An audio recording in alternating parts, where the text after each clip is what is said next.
Hello friends, today we are going to learn about method overriding. So let us try to understand what do you mean by method overriding. In method overriding, both parent and child classes have the same function name and the same number of arguments.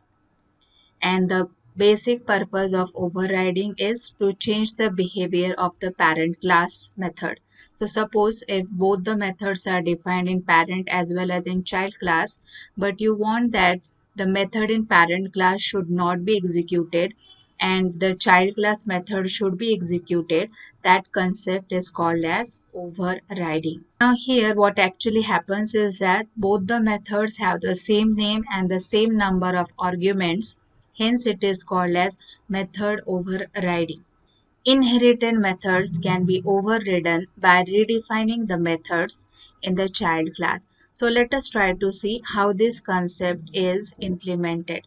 So for that, I'll be creating one parent class and within it, I'll be creating one method and again, I'll create one child class and again, I will create one method in it and we will see how this actually overriding is implemented.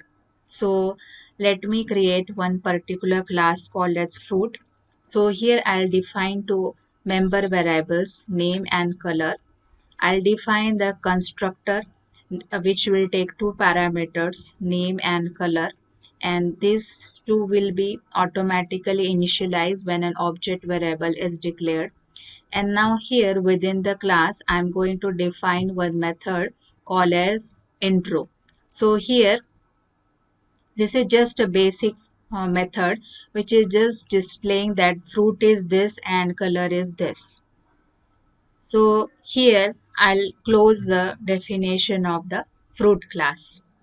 Now again I'm going to create one child class, class strawberry, which extends the parent class fruit. So within this, I'll declare one more member variable, weight, and again I'll declare one constructor which will take two parameters, which will initialize these three parameters, name, color, and weight. This name and color, since this class is a child class, so this name and color will be inherited from this particular parent class. Now after defining the constructor, I'm going to again redefine the intro method in child class. So again here, I have just displayed here one statement that fruit is this, color is this, and the weight is this particular gram.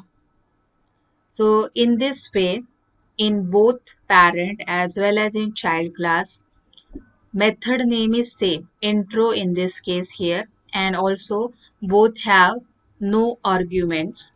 This technique is called as method overriding. Now let me create one object variable of class strawberry and here I will initialize this to strawberry red color and 50 grams, say suppose.